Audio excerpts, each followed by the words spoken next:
थरथराइत हाथे बुढ़िया एक कौड़ तोड़ कलुआक मुँह में देवऽ लेल केलक कि जेना काल साक्षात ठाढ़ भऽ गेल रहे आगू।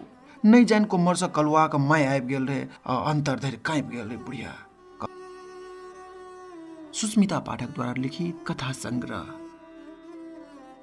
राग बिराग।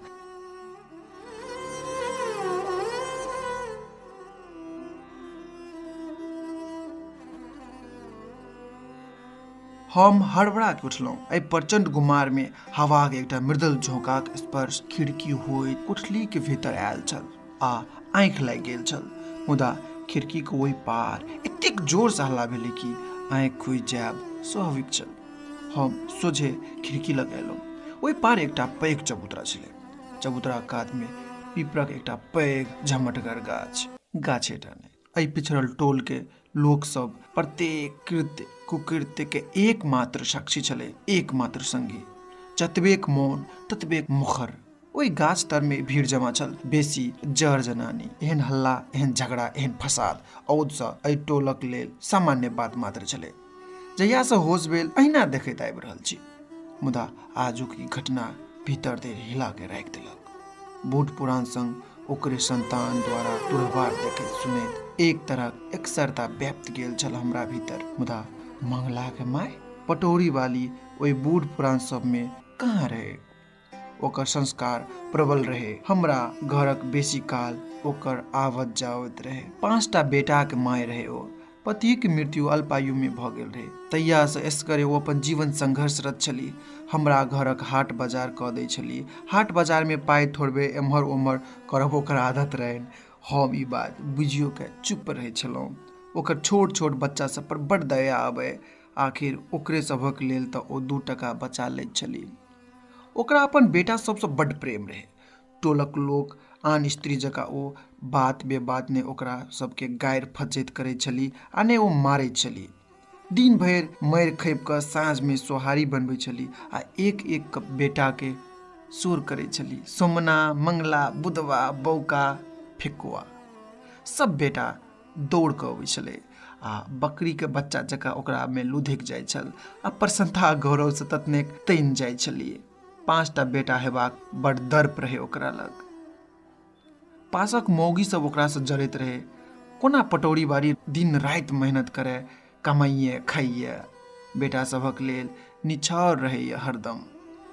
ओकर दियादनी सब बेसी काल कहे, पटौरी बाली तो चुमौन कऽ ले, तोहर बेटा सभक कन्या अयता तऽ तोरा कौड़ियो जोगरक नहीं बुझता।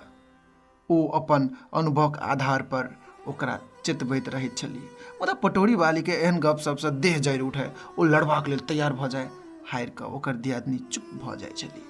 तकर किछु दिन के बाद ओकर दियादनी कलप कलप के मरि गेल छली।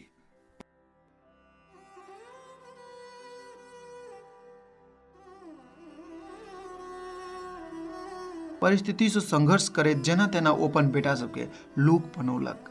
बेटा सब आब जुआन भऽ गेल रहे। एक एक कऽ ओ 5 के बियाह करौलक। मायक कर्मठता आ उदारता के आगा ओ सब झुकल रहे। मुदा जीवनक अजीब विडंबना।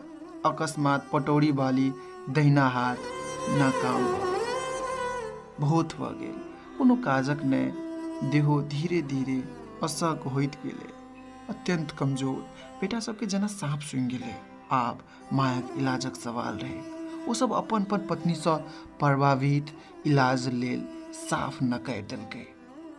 पटौरी वाली स्वस्थ नहीं भऽ सकली। धीरे धीरे एकदम नाचार होइत गेल।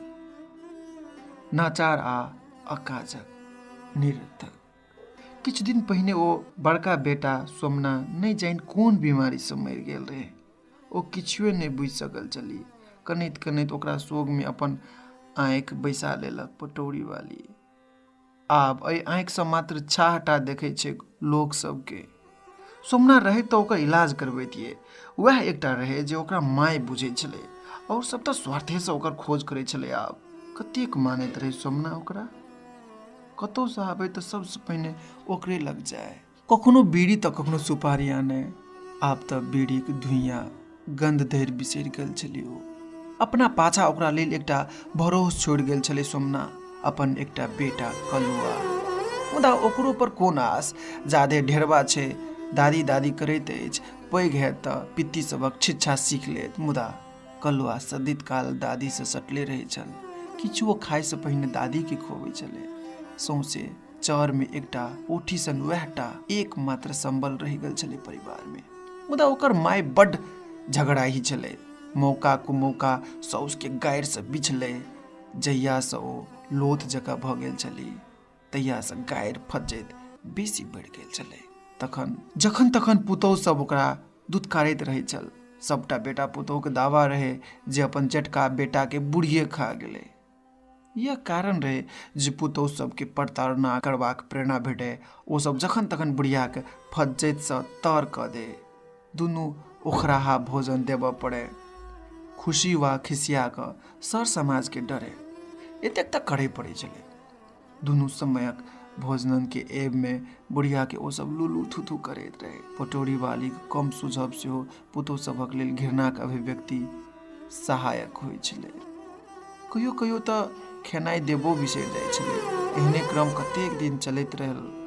आइ बुढ़िया 3 दिन से खेने नहि अछि। सुखा गेल रहे, पिपरक नीचा बैस आँखि झपकाबैत रहे। ओकरा चलबा फिरबा में सेहो दिक्कत होइत रहे। मुदा केओ देखैवला नहि। जेना भरल फुलवाड़ीक मालिन फूलक सुगंध लेल बेकल हो। एकमात्र कलुआ रहे जे ओकर आंगुर पकड़ि एम्हर ओम्हर लऽ जाइत रहे। पटौरी वाली बेटा पुतहु के 1 लाख गंजन बर्दाश्त कऽ लै छली, मुदा पेटक आगि सहल नहि जाइ छलै। 3 दिन भऽ गेल रहे। बेटा सब तऽ पुछबे नहि करे। पुतहु सब कोन बात, लाठी धेने भोर में हमरा लग आयल छली। ओकर हाथ झुलैत दहिना हाथ आ फूलल चेहरा देख हम डरि गेल रहियै। लोक सब कहैत रहे जे ओकरा कोढ़ी फुटि गेल छै। बेसी काल बेटा पुतहु ओकर एहि बीमारी के पूर्व जन्म में कैल कुकर्मक संज्ञा दैत यातना दैत रहे। प्राय ओकर जीवनक खेलक अंतिम पारी अंततः भयावह आ मर्माहत हेबाक रहे। पहिने अबैत रहे तऽ ओकरा स्नेहपूर्वक बैसबैत रहिए, मुदा आइ ओकरा देखते एकटा अपरिचित सन भय हमरा भीतर व्यापि गेल छल। हम जल्दी जल्दी 2-4 टा सोहारी आ तरकारी आनि कऽ ओकरा हाथ में थमा देलियै। ओकर अनपेक्षित आगमन सँ मुक्ति भेट जेबाक तत्परता हमरा पर सवार भऽ गेल छल। ओकर निरीहता, बेचारगी आ दुर्दशाक प्रति सहानुभूति रखितो हम ओकरा सँ एहि सहानुभूति के व्यक्त नहि कऽ सकलहुँ। किन शायद एहन भयंकर भाव ओकरो बेटा सब में व्यापि गेल हेतै। अनकर सन अनकर भाव। रोटी ल आशीषक झड़ी लगबैत ओ घुरि गेलै। कृतज्ञता सँ डबडबायल रहे ओकर दुनू आँखि। भीतर के पीड़ा जेना खंड खंड भऽ बाहर होबय लागल आ छटपटाइत होइत। अपन खोपड़ीक बाहर भुइया पर बैस कऽ ओ कलुआ के सोर पारे लागली। आंगन के एकटा छोर पर ओकर खोपड़ी बान्हि देल गेल रहे। ओकरा बेटा सबके भय रहे जे बुढ़िया के विषाणु उड़ि कऽ ओकरा सबके गोरा में नहि पैस जाय। 2टा पटिया टांगि बनाओले खोपड़ी में बैसल पटौरी वाली। तै पर दुपहरियाक उमस आकि जाड़क ठिठुरैत राति हो। ओहि में बैसली झुलसैत आँखिक करोट में वात्सल्य भरि भरि अपन बेटा सभक नीनपन निहारैत छली। आइयो ओहि रोटी राखि पटौरी वाली अपन अवचेतन बेटा सबके शोर पाड़ैत छली। सोमना, मंगला, बौका, फेकुआ, बुधना। मुदा आँखिक आगा मात्र धुंध आ धुंध। ककरो छवि नहीं, कोनो आकृति नहीं। आब के अबतै ओकरा लग? बेटा सब लग जाइतो नीक छै। बहुत भेल तऽ पुतहु सब बेसी से बेसी उल्हन उपराग आ गारि देबाक लेल लग अबै छै। बहुत भेल तऽ बाल बच्चा के हाथे 2टा टटायल सोहारी पठा देलक। एखन तऽ ओ नहि। आ पटौरी वाली के सोनमाक विगत स्मृति आहत केने रहे। अनायास ठेहुन में मुड़ी गाड़ि कऽ ओ फपैक फपैक कऽ कानऽ लगले। सोहारी ओहिना भुइयाँ पर पड़ल रहे। जाबत सोमना बेटा नहि खा लैत ओकर दादी कोना खेते? पहिल कोर ओकरे होइ छै। कलुआ सोमनाक बेटा कखन आबि कऽ ओकर पीठी पर झुलि गेल रहे, ओकरा बुझलो नहि भेलै। कलुआ जेहने नाम तेहने रूप, कारी नंग धड़ंग, नाक बहैत। माय के नजरि बचा कऽ सदिखन ओ दादी से सटल रहे छलै छौड़ा। थरथराइत हाथे बुढ़िया 1 कौड़ तोड़ि कलुआक मुँह में देबऽ लेल केलक कि जेना काल साक्षात ठाढ़ भऽ गेल रहे आगू। नहीं जान कोमर से कलुआ के माय आबि गेल रहे आ अंतर धरि काँपि गेल रहे बुढ़िया। कलुआ माय के बुढ़िया पर हाथ उठबा में कोनो संकोच नहीं। पटोरी वाली के लगले जे कलुआ के माय ओकरा कपार फोड़ देते आकि फाड़ि कऽ काँचे खा जेते। मुदा बुढ़िया अपन भीतरक सशक्ति एकटा उठौलक आ बर्दाश्त के लिए बहुत आइ जे हेतै से बाजत। आइ जँ ई बाजत तऽ हमहूँ छोड़बै नहि। आ ओ अपन पोताके खुअबैत रहले। दादीके संरक्षण तत्काल छौड़ाके निश्चिंत केने रहे। बुढ़ियाके ई थेथरै आ बेटाके निडरता कलुआ मायके लेस देलकै। अपमानक बोझसँ फुफकारि उठले। आँखि गुड़ारैत ओ आगाँ बढ़ल आ पुछलकै, कतऽसँ अनलै ई बुढ़िया सोहारी गे? अपन ऐंठ कलुआके किए खुअबैत छी? नहुए नहुए जोड़े जोड़ि तनल ई बुढ़िया बजली, अपन भतारके आँगनसँ अनलहुँ। तोरा की? बुढ़िया के एतबे बाजब छल कि कलुआ के माय दन तनाइत आंगन गेली आ बुधवा के संग बाहर एली। बुधवा तऽ कलुआ के माय के आंगन पर नाचे वाली मरद छले। ओ लोक सब कहे जे ओ सोमना के कम आ बुधवा के बेसी दुलाइत छै। दुनू संबंधक चर्चा बेस पसरल रहे। के बिढ़नी के खोता में अपन हाथ दे? बुधवा छड़पैत एले आ माय के आगा से सोहारी छीन के फेंक देलकै आ कलुआ के कान मचाड़ के एक दिस क देलकै। पटोरी वाली दबल आह फुटलकै, थरथराइत कहलकै, रे बुधवा, कोन जन्म लेल एतेक पाप करैत छै? हमरे जन्मल छै। एतबो तऽ विचार कर, एहि रंडी सबक बादमे आबि कऽ हमरा दुदकारै छै। बुधवा के माय के बात जेना और बेध देलकै। ओ तामसे माहुर भेल बुढ़िया लग पहुंच गेल। चिचियाइत बाजल, अपन बेटी पुतोह के रंडी कहै छै? तोहर जीह नहि गलि गेलो? रंडी तू छीही। बजैत बजैत ओ अपन माय के तरतरा देलकै।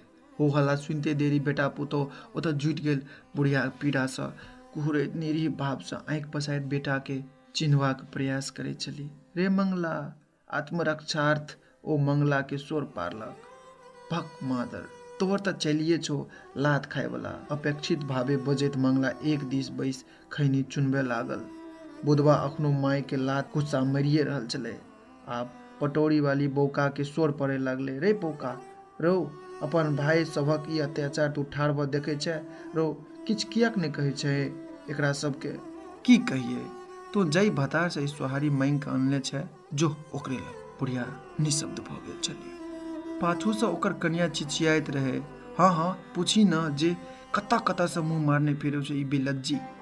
ई सुनते बुधवा फेर तनाव में आबि गेल आ बुढ़िया के झोंटा पकड़ने घिसियाबैत चबूतरा पर अनलक आ बाजल, आँय कही पंच सभक सोझा में जे कतऽ कतऽ जाइ छी तू? किएक हमरा सभक नाक कटाबै में लागल छी? लगले चारू कात लोक जमा भऽ गेलै। बुधवा चिकरैत रहे, तू किएक अनका से खेनाइ मांगै छी? लोग तऽ यह कहते ने जे हम सब तोरा खायबा लेल नहि दै छियौ। बुढ़िया बेर बेर किछु बजबाक प्रयास करे, मुदा ओकर क्षीण स्वर बुधवाक चिकरब में दबि जाइ छलै। ओहि भीड़ में से एकटा जनानी बाजली, बुढ़िया के तऽ छिछे खराब छै, सगरो भीख मांगने घुरे छै। ई वाक्य बुधवाक घरवाली के और उत्साहित केलक। ओ लपैक के ओहि जनानी लग आबि अपन माथ पकड़ि कऽ बैस गेल। यथासाध्य मधुरताक संग बाजली, की कही काकी, ई बुढ़िया जीनाइ हराम कऽ देलकै। जतऽ ततऽ बौआइत रहैत अछि, दुनू साँझ भकुसि कऽ खाइत अछि, अपन पेट काटि एकरा खुअबैत छियै, तैयो जस कहाँ काकी। काकी द्रवित भऽ गेली। हाँ कनिया, तो सब कहाँ कोनो कसर रखे छ? आब एकर चलिए छै एहन, तऽ लोक की कर? एहि बीच कलुआ चुपचाप पीपरा गाछ पर चढ़ि गेल। ओ मोटरी जकाँ अंगड़ाइत दादी के बिहल भऽ निहारैत छली। नहुए नहुए भीड़ छटै लागल। एहि तमाशाक आनंद ल मरद जनानी एम्हर ओम्हर होबे लागल। पुतहु सब अपन विजयश्रीक झंडा गाड़ि चुकल छली आ बेटा युग धर्म निभाहि चुकल छल। पटोरी वाली चुपचाप काठ भेल बैसल छली, भावविहीन चेहरा, कोनो रेखा नहि। आन लोक एना केना रहितियै तऽ ओकरा एतेक अपमान बोध नहि होइत। एकटा विराट शून्य में ओ एक एक कऽ अपना बेटा सभक छवि हेर रहल छली। के मारलक आ के बचि गेल। हठात गाछी से कूदि कलुआ घर दिस दौड़ल। उम्हर से एकटा टिन्ही बाटी आ दादीक लाठी लेने आयल। बाटी दादी के हाथ में थम्बैत बाजल, दादी भाग, आब फेकू के गाछो आबैत हेतौ, वह एकटा बचि गेलो, आब हम काठ भऽ गेलहुँ। एक नजरि सूतल अपन 8 बरखक बेटा दिस देखैत भड़ाकसँ खिन्न बनि कऽ उठि गेलहुँ। भड़ाकसँ खिड़की बन्द कऽ देलहुँ। आँखि मुनि पड़ि रहलहुँ। बन्द आँखिमे एकटा सपना जागे लागल आ ओहि सपनामे आबे लागल मंगला, कलुआ, बुधवा, फेकुआ। राग बिराग सुस्मिता पाठक द्वारा लिखित रचना। गजेंद्र गजूर के स्वस्वर वाचन में